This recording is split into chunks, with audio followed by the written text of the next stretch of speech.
أعوذ بالله من الشيطان الرجيم بسم الله الرحمن الرحيم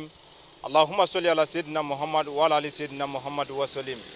أمالما تبي ورانيا لجل كلا تشين مسو دمسين أن مكرو السلام عليكم ورحمة الله وبركاته anga folni tonni biga nyeshi o mamalikono an maliko kan amunu nyemadalindo aka jabarani mandila ni watina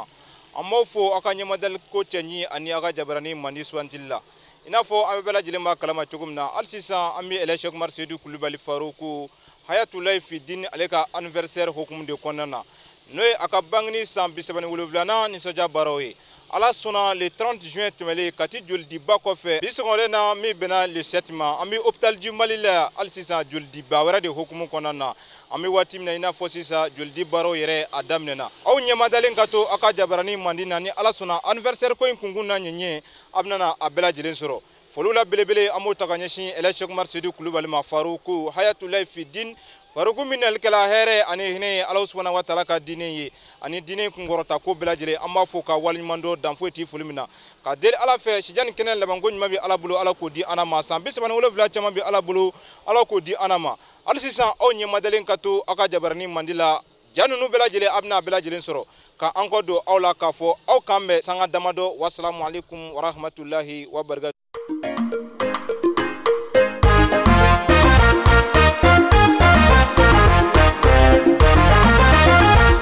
Bangina waraba bangina le vende jefari bangina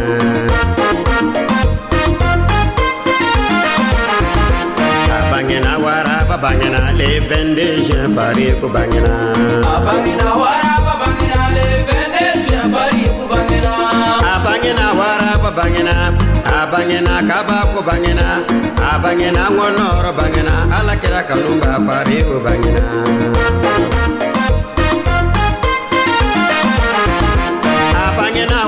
bangena basidu wolode bangena abangena waraba bangena bawumu wolode bangena abangena kaba ko bangena silame atigi bay bangena abangena waraba bangena le vende jefari alhamdulillah alsisa fulbuga nyeshi horonya jabarani mandi flebo bela jilema anyo de fo alsisa ami hôpital jimal kono annay ambalmake do be nyongo fe amnana nyinga atokona jamna malmake assalamu alaikum. Walaikum salam wa rahmatullahi wa barakatuh. Malmake ami fakado etogoni jamu ne togoy Amiru Sangare abo falani. Alhamdulillah Amiru Sangare anya bala no watina papier bi ebolo e engagé no doldi kama amado ami fege inyininga kontume di ebla ki engagé ni chugona 100% ka fo kibni joldi. Alhamdulillah anni sojale no kosabe na fa kuma kono chugumi kasabuge jeli ni ataka laje fendo femini dante anafala kasabuge jeli islame magobala nte dinela yere magobala o hina de kanyashi nyenama yere ma ni ataka laje alhamdulillah bi islamia ango famuna ambe de kilin madama ambe bora ala de yorola aka kanga klito nyogona kan baraban sigi senga yasa alsa ambadu bega sigi i nafa ni ankara mo horomay amayina la fe yarabi ni baray amega mingani ala kan be saragal aljina yarabi amayina ala fe ankar mo bayre shi sambi sama no la chama mala bula ko irala yarabi amayina ala fe ton ala ka korota ala ka jiji yarabi ala ka siro ala ka jebo siro ala ka toro ka jebo de saro ala ko ka kira boya sallallahu rasul ewa alhamdulillah malmake alsisa fulkan la banjmen de bi ebolo kanyeshi farugo yerma ka sawke ko imbela jelim ga ke alega bangni sankumbe ni soja baro de hukumu konana. Alhamdulillah kramogo boya on yoro dante ola amse ga fobi an disi ko shilo nayi an ganyana ma konnala da fuita an kun kam saka kramogo fo ga se adana ka sabuga min kanyi ni ata gallaje alhamdulillah an munutu na ko an famba an demsanu ne mogorobo ban chala me ayaw an sanu ka bo kumina bi nango ka man dado ala meshi anga duguje o kumu kono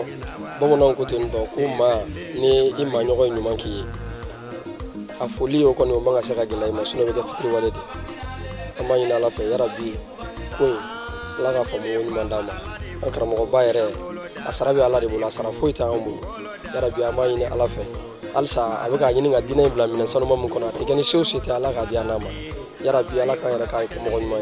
yarabi ko ayabla niveau mina no de alsa ka bado wule kana an bɛɛ ka fara ɲɔgɔn kan ka se ka silamɛya kɔrɔta ka se yɔrɔ la i b'a fɔ kira yɛrɛ y'a ɲini an bɛɛ ka fara ɲɔgɔn kan cogo min na yarabi ala m'o se dira a ma yarabi ala k'o kɛ kira bonya kama ala k'o kɛ ale yɛrɛ hɔrɔma kama sɔli ala rasuli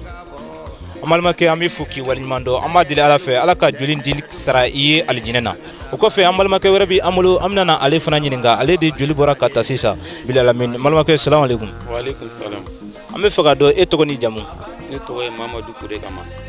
Mamadu Kure Kama ka bɔ min? Saranbugu la. Alhamdulillah an ɲɛ bɛ e yɛrɛ la cogo min na bandi yɛrɛ bɛ tɛgɛ la a bɛna fɔ e joli bɔra ka bɔ sisan Mamadu Kure Kama an bɛ fɛ ka dɔn engagement jumɛn de e bila k'i joli di nin cogo in na fisabilila. Engagement min ne bila la an karamɔgɔba n'o ye Alhaji Seku Umaru Seydou Kulibali Faruku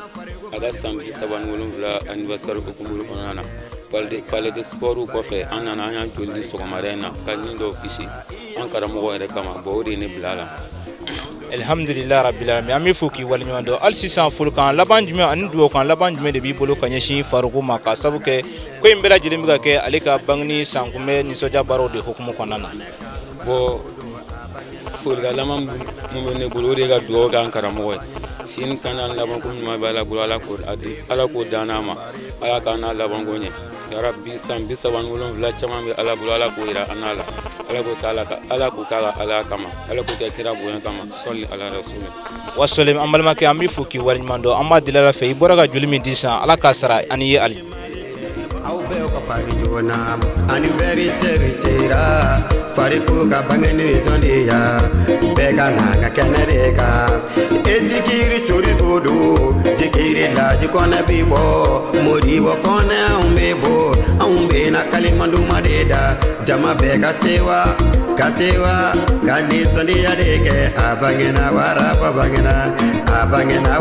bangena le 22 juin Faruku bangena a bangena waraba bangena le 22 juin Faruku bangena kabini ni den bangena disabiri ba u cayara. Alhamdulillah rabbil alamin alisiya an bɛ an lajɛbaa jɛkulu bɛɛ lajɛlen fo k'u waliɲuman dɔn dan foyi tɛ foli min na an balimakɛ salamu alaikum. Wa alaikum salam wa rahmatullahi ta'ala wa barakatuh. Balimakɛ i tɔgɔ ni jamu. Ne tɔgɔ Yusuf Kulibali. Alhamdulillah Yusuf Kulibali an ɲɛ b'a la sisan e joli bɔra ka taa sisan an bɛ fɛ ka ɲininkali min tɔn i la kun jumɛn de y'a to e y'i joli di nin cogo in na tan fisabilila. A'udhu billahi minash shaitanir rajim. Bismillahir rahmanir rahim. Allahumma salli ala sayyidina Muhammad wa ala ali sayyidina Muhammadin wa sallim. An bɛ kuma daminɛ n'an karamɔgɔba fɔlen n'o ye Alhaji Seku Umaru Seydou Kulibali El Farouk an san b'a ɲini ala fɛ sijani kɛnɛ laban ko ɲuman bɛ ala bolo ala k'o d'a ma bi anw karamɔgɔ ka anniversaire hukumu de kɔnɔna la o de y'an bila ka na jolita la yan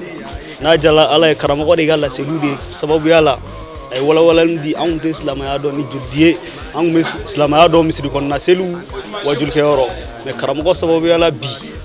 anw nana ka na an joli di ala kama fi sabilillahi parce que ko n'i ye ni kelen ni kɛla sababu ye ka ni kelen sauver a bɛ komi i ye diɲɛ bɛɛ de kisi karamɔgɔ de sababuya la bi anw y'o de dɔn o de y'anw poussé ka na an joli di ala kama. Alhamdulillah rabbil alamin an balimakɛ hali sisan nisɔndiya fɔli jumɛn de b'i bolo ka ɲɛsin ani duwawukan laban jumɛn de b'i bolo ka ɲɛsin Alhaji Seku Umaru Seydou Kulibali ma ale min ye ko in bɛɛ lajɛlen sababu ɲuman ye ani joli in bɛ ka di ale min yɛrɛ ka bangeni sankunbɛn nisɔndiya baaraw hukumu kɔnɔna na folikan jumɛn de b'i bolo ka ɲɛsin belebele in yɛrɛ ma. Alhamdulillah an bɛ duwawu de kɛ dɔrɔn an karamɔgɔba ye dan t'ale foli la an b'a ɲini ala fɛ san 37 caman bɛ ala bolo ala k'o caman d'a ma ala k'a ka laɲiniw sabati ala kana nin kɛ an siɲɛ fɔlɔ ye ala ka ɲɔgɔnna caman yira an na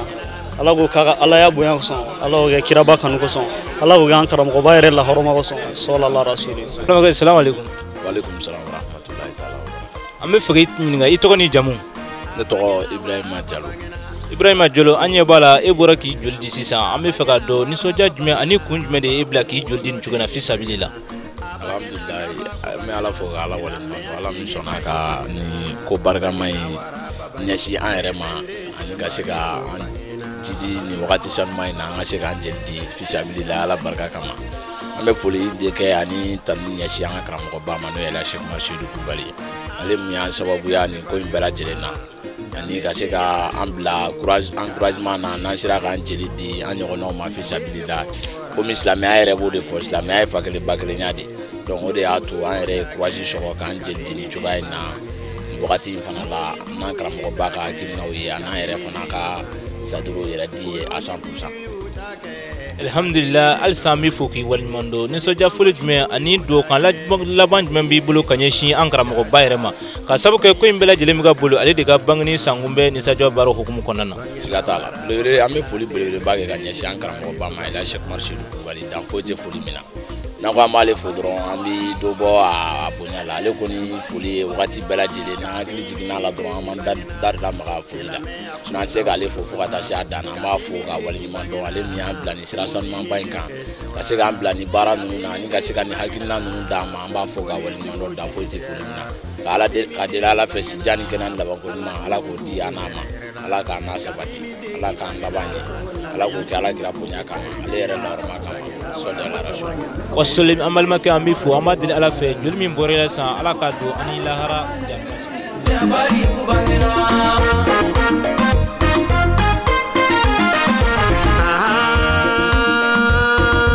bebele bela silame jamane ma mumini de umbema Afghanistan dia igi mali dini jamagodo bakuna ndi godo beki fari fonisa eba aramata kodo begi fari fonisa amba soma korogodo soma koroka batomayo begi fari fonisa peresida adama damele yo iniga biro mogolu yo jama kluka siwa abangina waraba bangin de vende je fari ku bangina abangina waraba bangina le vende je fari ku bangina fama ala de fo sangolo daba ala de fo dugu kolo daba ala de fo ka ala ni ko nyumando dugu kolo no to tumana mi ala e waraba kelen de ti ka na dugu kolo sanunya ikera paji alhamdulillah rabbil alamin ambi fuli kuro ya kanyisi horonya tv jabarani laje baga bela jelima badeo jelidi baraw damne nen ko fe o taddi mali la ka sanga dama ke ankara mo anga sheko ba Mohamed Cheikh Mar Kulibali foruku aleka gulukan sigi ayna nanga kene to buya amboloni aka khadrai ula ambi daw chaya anga sheko si ya an kena labanyuma ya rabbi ala ko di anama fa desana yoromuna ya rabbi alama utimina yinka badeo Mohamed Cheikh Mar Kulibali alika hadra ko fe musrola horonya tv fe alsa anga nyamada osrolium fe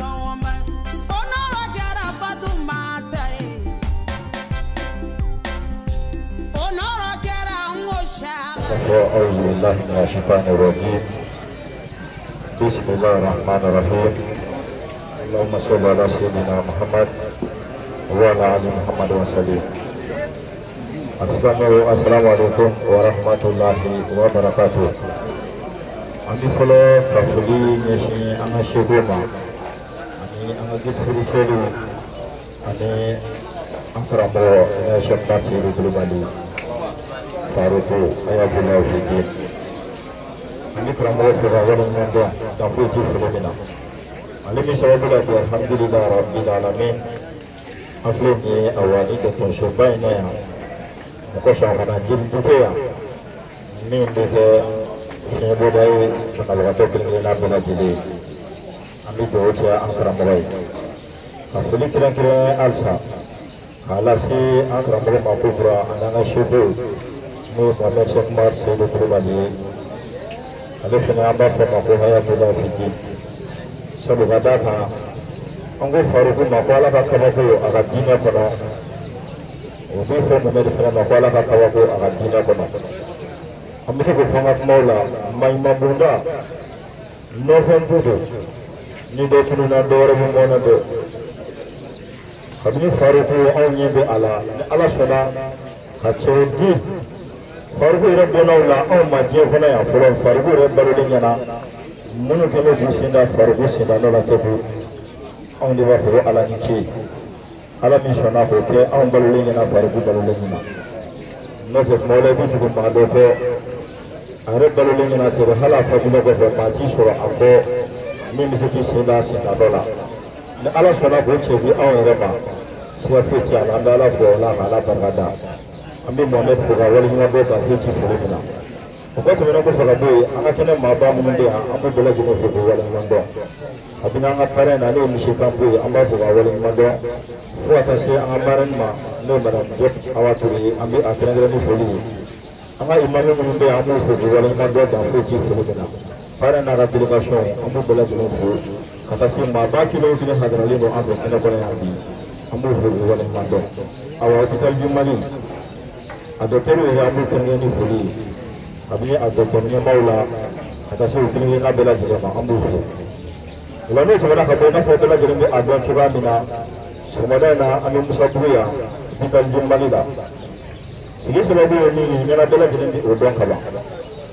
an karamɔgɔba n'o ye Cheikh Umar Seydou Kulubali ye ale ka san 37 dafa awa o nisɔndiya hali bi an b'o hukumu kɔnɔna la kabini awa juin kalo jɔra fo kana se nin waati in ma sanga n'a ka waati bɛɛ lajɛlen baara dɔw labɛn o yɔrɔ dɔw la minnu ye kunkɔrɔtako ye silamɛya diinɛ in ma minnu ye nisɔndiya ye ka ɲɛsin ɲɛnamaya yɛrɛ fɛnɛ ma ala sɔnna an filɛ o tilejoba dɔw kɔnɔna la nin karamɔgɔba ka san 37 dafa in na baara caman bolodara a la a dɔ ye an filɛ jiliden min kɛnɛ kan nin n'o ye dɔn de san ye ni sigi dali kɛra awa katikaw fɛ yen samedi tɛmɛnen minnu tun bɛ u bɛɛ lajɛlen a sera a ma kɛ basi ye fiyewu min ni a n'a dɛsɛra o kɔfɛ dimanche min dara o kan o fana kɛra dɔgɔtɔrɔsobaw tali ye k'olu nettoyer an ka commune wɔɔrɔ in kɔnɔna la kɛrɛnkɛrɛnnenya la commune 3 olu dɔgɔtɔrɔsow nettoyera k'u jɛ an seko kunna équipement minnu na dɔgɔtɔrɔw ka baarakɛminɛnw na k'o fana kɛ u ye mun kosɔn u ka baara bɛ se ka nɔgɔya u bolo cogoya min na a kɛ hinɛ ye ka ɲɛsin diɲɛ bɛɛ lajɛlen ma karamɔgɔba ka bangeli hukumu kɔnɔna la o tuma fɛ samedi min fana digir'o la an filɛ o de la nin ye o bɛnna hôpital du Mali ma yan jelidiba in labɛnnen don yan jelidi baaraw bɛ sen na jelidiyɔrɔ la bangedisa mɔgɔw fɛ ni ala ka jɔ ni yan dɔgɔtɔrɔw yɛrɛ u ye caman kɛ kaban n'a jɛra ala ye hali nin fana kɔfɛ sini dimanche commune 2 wɛrɛ ta fana kan ka tuguni na olu dɔgɔtɔrɔsobaw nettoyeli nin bɛɛ lajɛlen hakilina ɲuman bɔra an karamɔgɔ n'an ka seko la an b'a fɔ an ka kumaw la ko faruko nali a kɛra hinɛ ye ka ɲɛsin diɲɛmaa ma i n'a fɔ o bɛ ala kira yɛrɛ kuma dɔw la cogo min na kisi ni nɛɛma b'a ma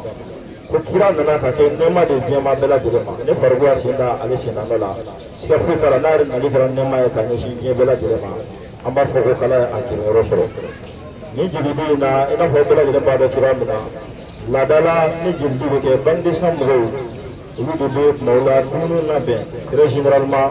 ka na n'a ye jelidiyɔrɔw la minnu bɛ jeli di mɔgɔ sɔn jeli dilen kɔfɛ dumuni bɛ d'u ma pour ka se ka jeli récupérer teliya la olu b'o labɛn sabati ka farikolo n'a ka jamakulu k'i ma olu ni silamɛya u ye nin baara bɛɛ lajɛlen de sabati k'a ban pewu ka maaw bɛɛ cɛw bɛɛ minnu n'u jeli di ala kama fi sabilillahi ka d'u balimaw la o kɔfɛ olu kan ka dumuni minnu kɛ u kan ka boisson minnu min u kan ka ji minnu min ko bɛɛ lajɛlen fɛnɛ doni ta tuguni k'o musaka bɔ ka na n'an ka fɛn bɛɛ lajɛlen an fɛ pour ka se ka baara in dafa cogo o kumana fɛ la Cheikh Umar Seydou Kulubali n'an ko an b'a ka dugawu fɔ an bɛ si yan ka tilen an ti a ban fɔ la komi dɔgɔtɔrɔso kɔnɔna la aw bɛɛ lajɛlen bɛ a dɔn cogoya min na o kama an tɛna janfa ni kumaw ye seko yɛrɛ kɔni ma kɛnɛ sɔrɔ fɔlɔ a ye seko yɛrɛ bila ka na n'a kɛra ala ye ni waati ma koron ne farikolo y'an sɔrɔ yan an na jɛ k'a tɔ la tɛmɛ ɲɔgɔn fɛ dans le cas kɔnɔ ni waati koronna min b'an bolo yan nin bɛ farikolo jɔyɔrɔ fa tɛ bɔ siga foyi ti o la o la sanni an ka kuma di wa karamɔgɔ Mohamed ma an ka parrain bɛ an bolo kɔrɔ yan an bɛ dakurun fila fili di a ma n'o ye awa misi Yusuf Kanko ye ni ala ka jɛ an b'ale bisimila folikan min bɛ a fɛ ale ka bɔ ka na o lase ni ala ka jɛ so la ala mustafa an sira hɛrɛ la ala m'an tile hɛrɛ la an bɛ ala fo ka ala barika da kɛnɛ in kan an bɛ kɛnɛ mun kan an bɛ ɲɔgɔn dɛmɛ kɛnɛ kan an bɛ kɛnɛ mun kan an bɛ diinɛ kɛnɛ kan an bɛ silamɛya kɛnɛ kan an bɛ ladiriya kɛnɛ kan an bɛ kɛnɛ mun kan ko ɲɔgɔn dɛmɛ kɛnɛ an bɛ jamana mun kɔnɔ bi n'o ye Mali ye laadala ɲɔgɔn dɛmɛ de bɛ an ka jamana in kɔnɔ jamana in dɔnna ni ɲɔgɔn dɛmɛ de ye an bɛ jamana mun kɔnɔ nin jamana in de i bɛ bɔ i ka so ka tɛmɛ k'i sɛgɛnna dɔ ka bulonda la i bɛ don o bɛ ji d'i ma i bɛ don o bɛ dumuni d'i ma jamana 100 de bɛ diɲɛ kɔnɔ i tɛ ji sɔrɔ wari kɔnɔ ka min o o dɔnnen don ni baara fasɔn de y'an ka jamana kɔnɔ Mali dɔnna ni o de ye Mali dɔnna ni mun ye o ni Ala y'a d'i ma k'i k'a di tɔw ma an bɛ hôpital Mali kɔnɔ sɔgɔmada in na an bɛ kɛnɛ jumɛn kan an bɛ fariko an ka karamɔgɔba an bɛ barika da Ala ye k'a fo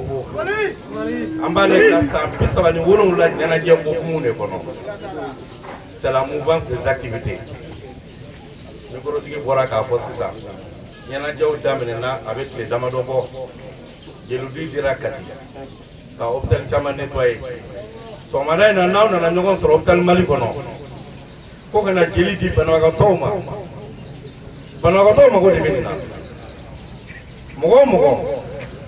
i ye jeli ta k'a di i mɔgɔ ɲɔgɔn ma ka n'i sigi ko ka jeli bɔ ne na ko k'a di banabagatɔw ma banabagatɔ caman de bɛ hôpital nin kɔnɔ bi Ala ma se t'u ye ka se ka jeli sɔrɔ n'i taara Bangladesh na sisan jeli bɛ d'i ma i bɛ taa dɔ de bɔ k'a di ni cɛ n'a muso ka tugu Ala kɔ ka tugu diinɛ kɔ ka tugu fariku kɔ ko ka na hôpital Mali la sɔgɔmada in na depuis dugu jɛra cɛ ni muso denmisɛnw ni mɔgɔkɔrɔw bɛɛ de bɛ ka jeli di nin ye koba ye anw ka jamana kɔnɔ nin ye koba ye ne Kanpo bolo nin ye koba ye Musabugukaw bolo Ala ye ne sigiyɔrɔ bɛn Musabugu ma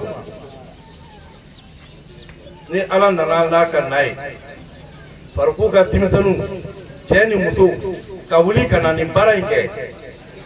ka tila k'o bonya ta ka di ne Kanpo ma ne yɛrɛ kan ka barika da Ala ye ka Ala fo ka farikolo fo ka cɛ ni muso in bɛɛ lajɛlen fo aw ye baara mun kɛ nin ye Ala k'a bila aw ka minjani na Ala k'aw sara n'a ye a dira dɔgɔtɔrɔso minnu ma tubabukan kɔni une bonne justice par rapport à ces dons de sang minnu n'a ka kan tigitigi n b'a ɲini dɔgɔtɔrɔso mɔgɔw fɛ u k'a di olu ma hali sini i b'a mɛn ko nord la ko sɔrɔdasi dɔ de taara ka na n'a ye Bamakɔ n'a ma taa Gabriel Touré la a bɛ na hôpital Mali de kɔnɔ yan u bɛ se yan wagati min na o mago bɛ jeli de la donc n'a ye nin baara in kɛ a nana banabagatɔw sɔn nka aw nana bila olu kun ɲɛ olu minnu ye teni don k'u bɛ jamana lakana k'u bɛ anw lakana an b'u sara n'u ye u bɛ baara mun na nka aw ye labɛn mun kɛ k'a bila u ɲɛ Ala k'u kisi u kana na labɛn yɛrɛ sɔrɔ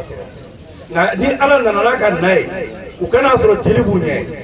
aw y'o baara mun kɛ an bɛ Ala fo k'aw fo n'a ye donc ne yɛrɛ kan fo n bɛ Ala fo ka Ala barika da n bɛ alimami fo Musabugu misiri Jakite bɛ kɛnɛ kan Ikimantini cɛ n'a muso ne ye lettre sɔrɔ don min na ka enveloppe dayɛlɛ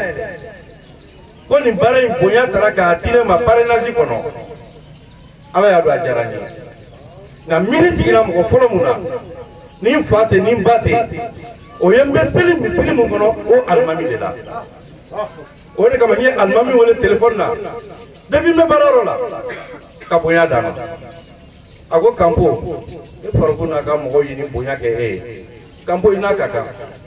peut-être que tamasere dɔ de yer'i la halisa dɔ fara diinɛ ko kan nafolo tɛ nin di mɔgɔ ma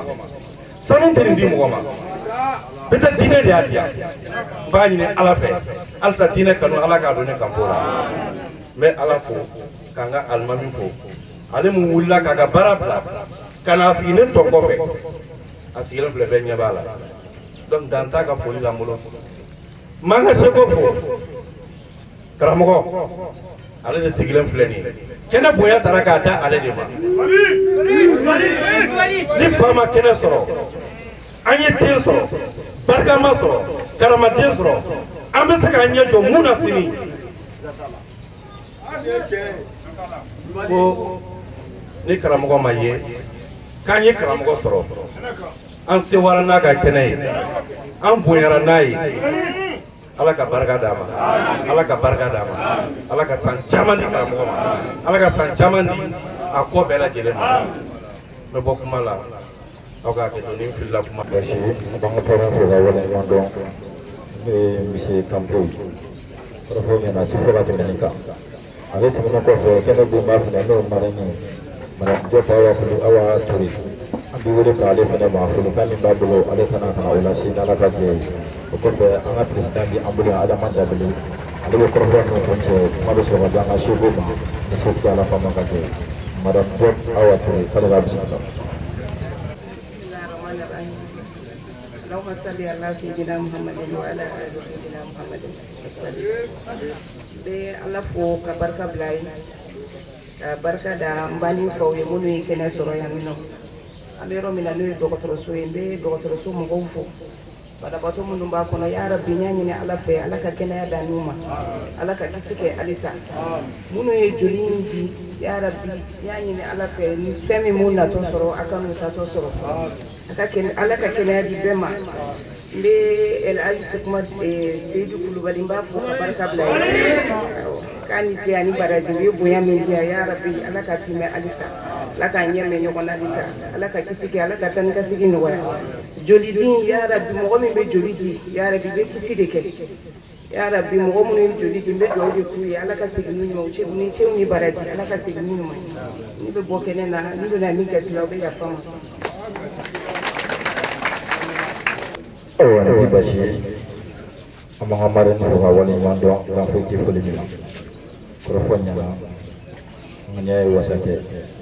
Nibetu wana kofe anga president national di ambropo ya niwe Adaman Dambili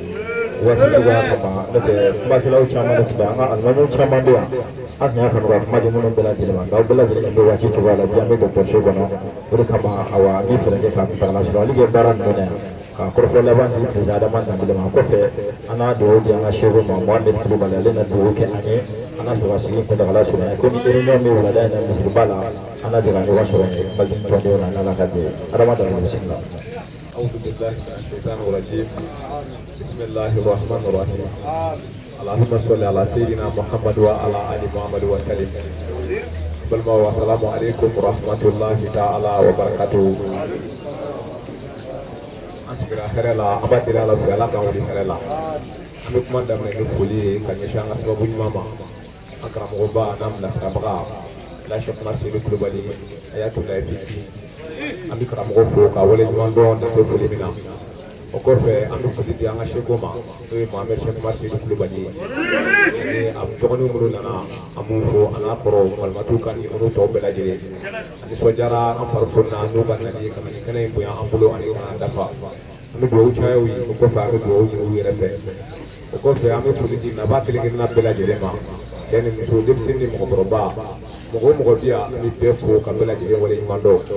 ami krengera ni ke fulila ati kene re ni mauma anga to boroba no yi be kamboyi ale mi kene pare amba fo ka wala mando ka ambam so fo no yi madam jopuyi ka wala mando ale mi kene e bay nu ka delegation bela jere amu fo ko wala mando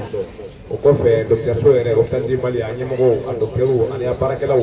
ambe foli bele badi bu yere ma ka do chaya wi adila la fe o bi doro mi ala ka ta fanga duma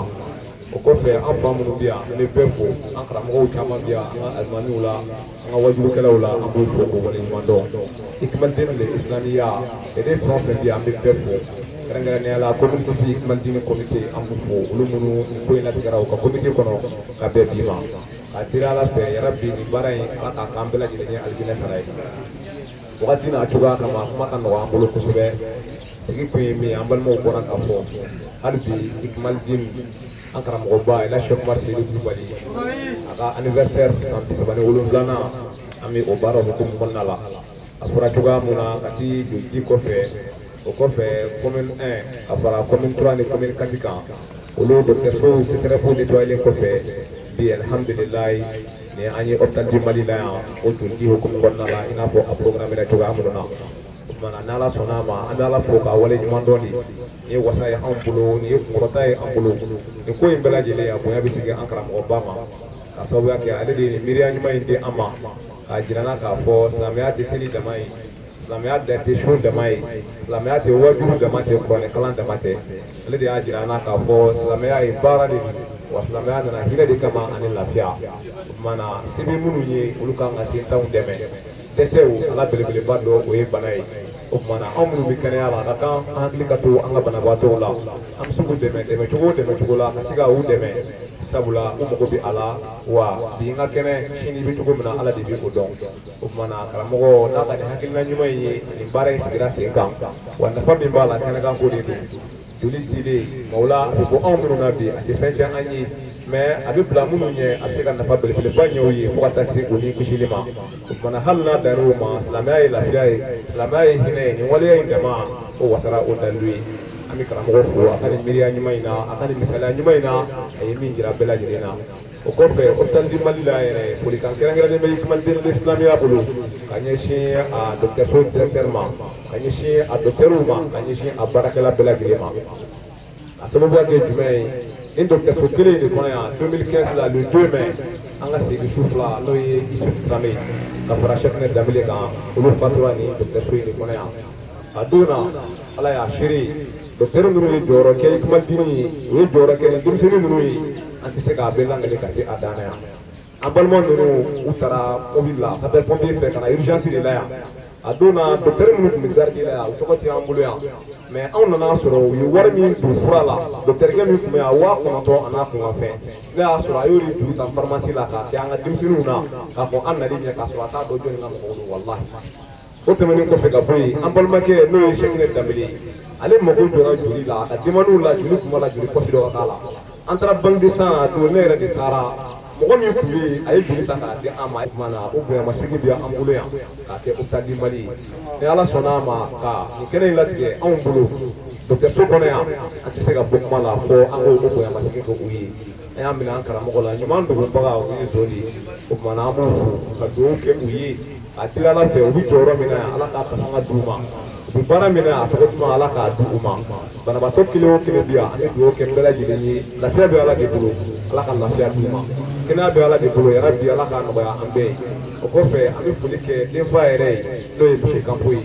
Ikmadini kanubaga don wa Ikmadini dɛmɛbaga don a se ye fɛn o fɛn ye an ye an dɛmɛli la an bilasirali la nin ko in bɛ se ka sabati cogoya minnu na an mago jɔra la ko o ko la a y'an dɛmɛ a se k'o dɛmɛ yira la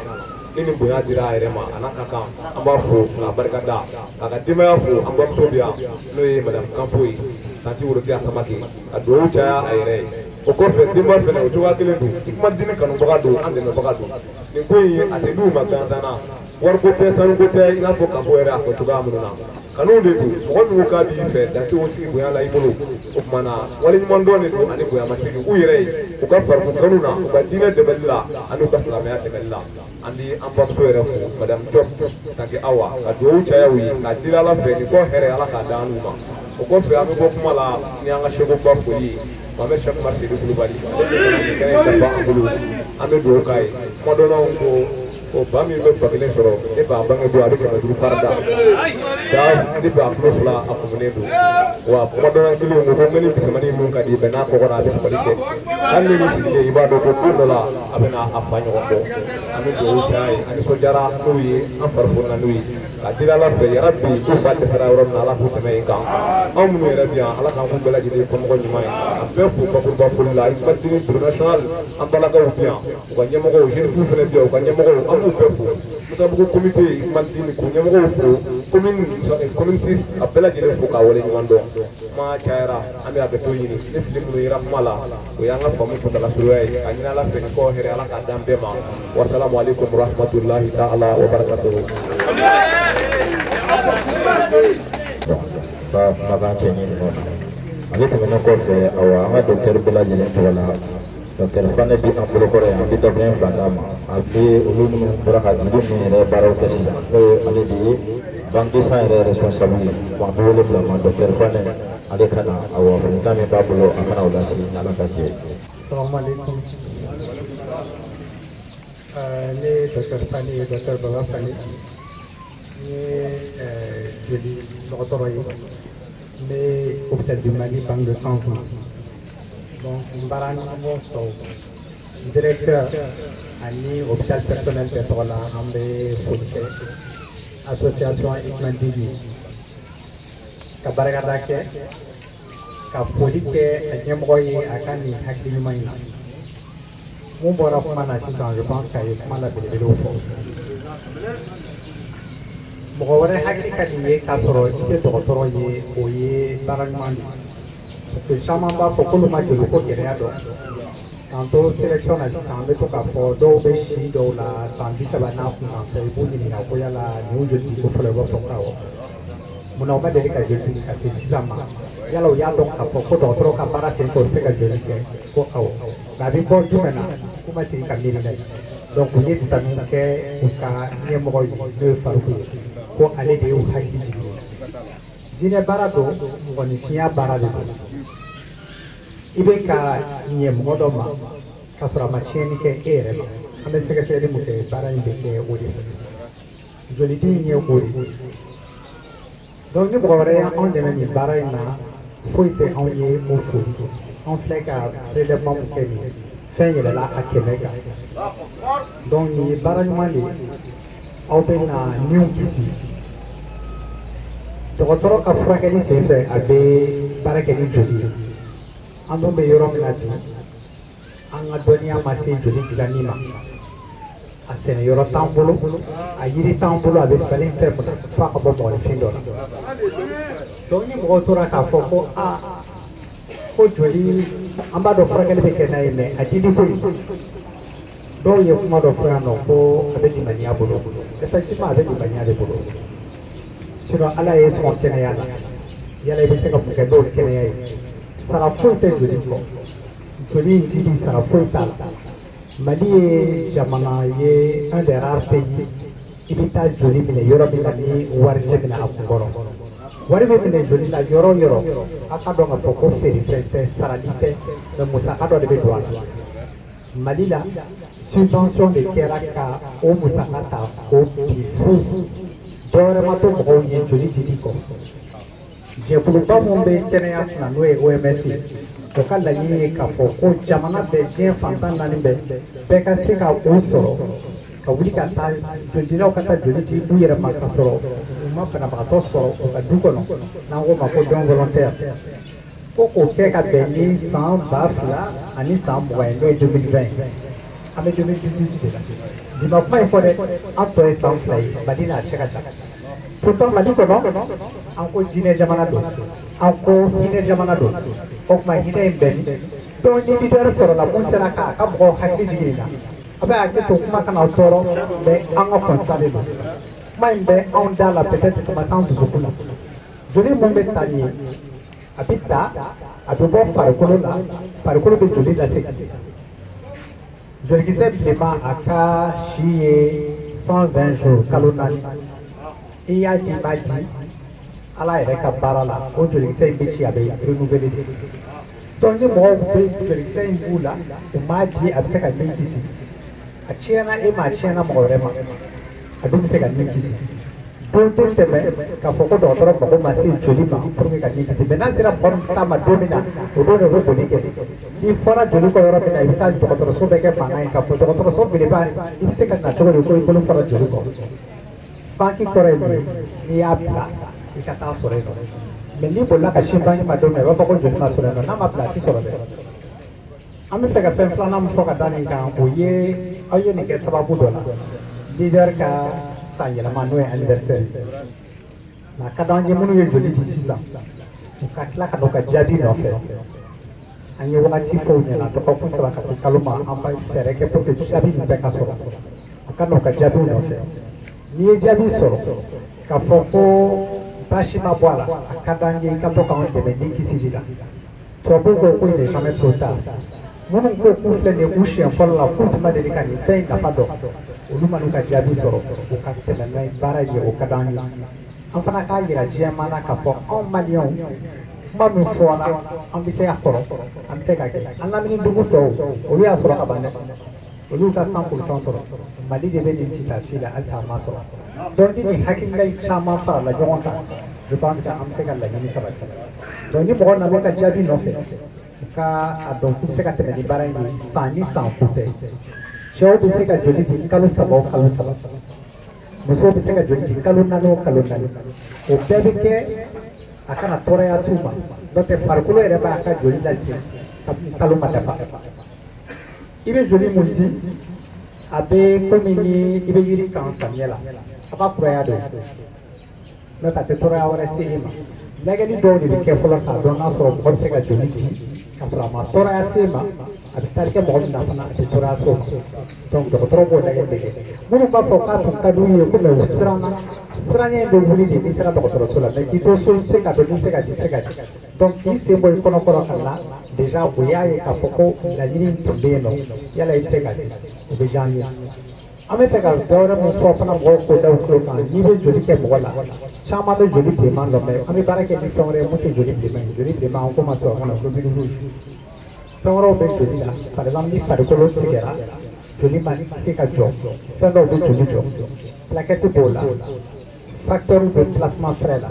o tɛ se ka sɔrɔ fo mɔgɔ min bɛ joli di wagati ni wagati hali ni wulili yɛrɛ ma san ni san walima san fila k'i bɛna joli di an ko ma ko nouveau donneur donc an mago bɛ nin fɛn kɛrɛnkɛrɛnnen mun na o tɛ se ka sɔrɔ o tigilamɔgɔw fɛ f'i ka kɛ donneur régulier de donc ni nin cunkan sera don min na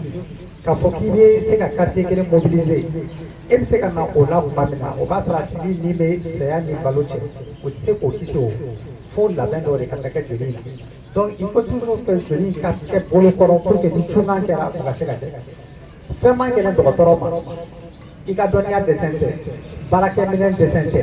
ko fɛn mun bɛ yan so ni ani lahara cɛ ko joli de bɛ don a tigi ni lahara cɛ i k'i ɲɛ waga banabagatɔ la k'a tatɔ i bolo joliko y'a sababu ye an ko ni mɔgɔw dɛsɛnna joli di la k'a kɛ limaniyabaliya ye fɛn dɔ fana bɛna dɔgɔtɔrɔw dɛsɛ dɔgɔtɔrɔya la parce que ni mɔgɔ bann'i bolo siɲɛ kelen ni siɲɛ fila i ma kɛ limaniyatigi ye i laban bɛ baara in bila parce que i bɛ jɔ i ka jɔnya kɔfɛ i bɛ jɔ i yɛrɛ la donc nin fɛn ye mun ye a ko tɛ dɔgɔtɔrɔw dɔrɔn bolo ni mɔgɔ wɛrɛw hakili y'a ye an tɛna joli ta misi yaala ta la an tɛna joli ta saga yaala ta la f'a ka bɔ mɔgɔnifin de la ka kɛ mɔgɔnifin wɛrɛ la donc fɛn a dɛmɛ bɛ mɔgɔnifin wɛrɛw de bolo a diyara an ye a bɛnna an ma an b'aw fo aw ka nin hakilina ɲuman in na a kana dan nin ma a ka kɛ kudayi kudayi ye n y'a fɔ aw ɲɛna cogo min na régularité de ka d'anw ye mais pour que i k'o sɔrɔ f'i ka na jaabi nɔfɛ n'o tɛ n'e ka mago ma kɛ jaabi la i t'a dɔn i ye joli min bɔr'i la i sera ka mago ɲɛmɔgɔ ye a ma mago ɲɛmɔgɔ ye bon ni fɛn wɛrɛ fana yera la k'a fɔ ko tɔɔrɔya dɔ bɛ yen nɔ bana bɛ mɔgɔ minnu na u bɛna kunnafoniya o la u bɛ bilasira o la o bana ta sira fɛ donc ni donna mɔgɔ min gasi la o tigi bɛ yafa ma dɔgɔtɔrɔso bɛɛ tɔgɔ la n bɛ segin ka foli k'aw ye aw fɔ aw ka hakilina ɲuman na ala k'an bɛn a ɲɔgɔnna wɛrɛ ma.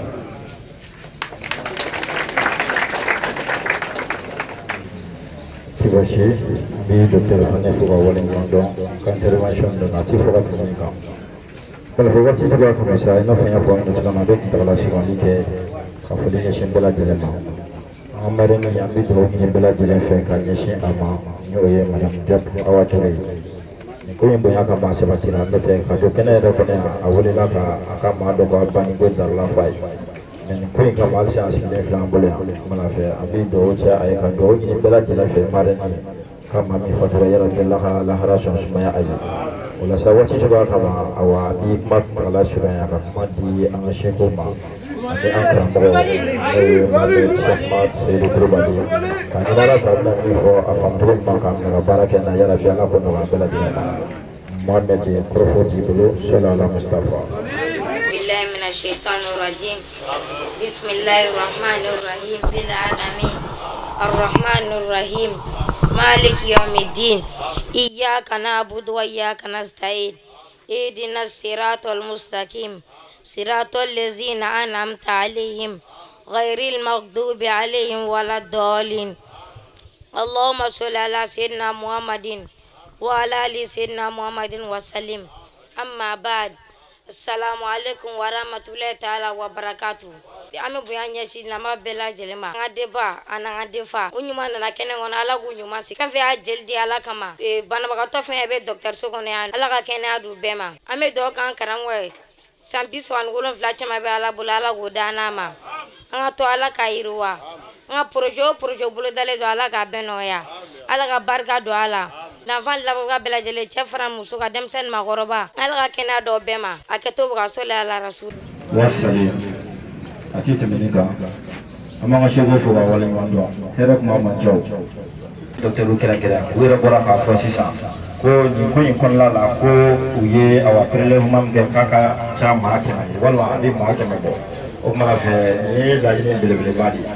ni la ni bele badi atara yoro docteur ban bisam mo an ka fara yindi talawre ka utrane matelu mulu wode desera o mani wa dira ka fo ja chewbe farugo no fe musobe farugo no fe munu perenu ka sa farugo wala ni sabati kama no je bela jele ka lafiya ko le resultat ko le ka ye sisa notre docteur le ka kuma ko folo la mi ko fara anyana wodi halu ma bidru soro sadiri jiri poche bidru soro o be wasate mais mamuno era nana era ko lo o bela jele ka masikata ka sawa ke awa matelu ere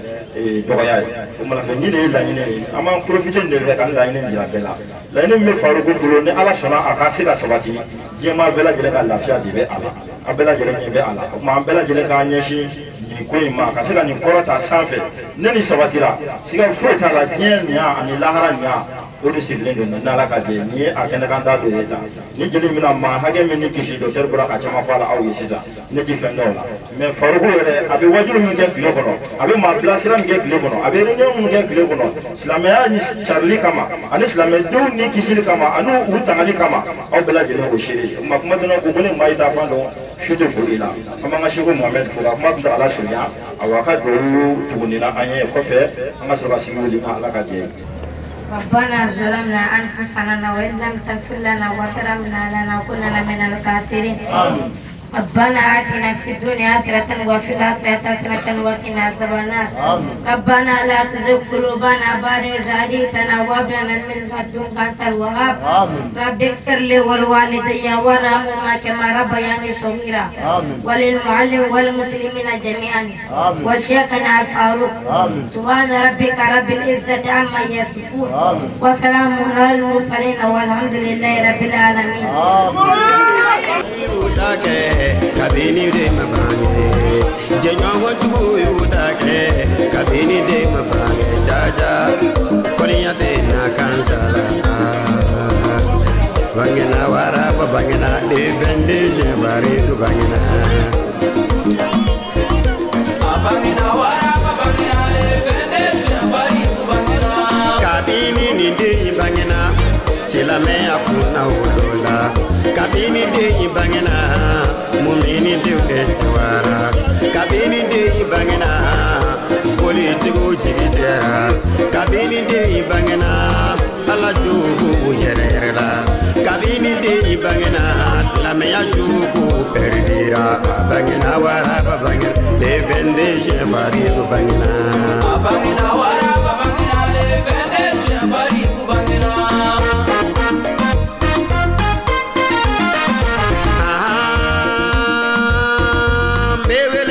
silame jamade ma mumini deumbe ma awugani sandia igi mali dini jama godo bakuna di godo begi fari fonisa eba aramata godo begi fari fonisa amba soma koro godo soma koro ka batomayo begi fari fonisa peresida adama damele yo iniga biro mogolu yo jama kuluka siwa bangena wara bangena de vende je fari ku bangena bangena wara bangena de vende je fari ku bangena ne be fama ala de fo sangolo daba ala de fo dugu golo daba ala de fo ka ala ni ko nyumando dugu golo no to tumana mi ala ye wara bakene de ti alhamdulillah rabbil alamin alsisa mi fulu kura kura ya kanyeshi laje baje kulu chen muso demsen ani makroba bela jelema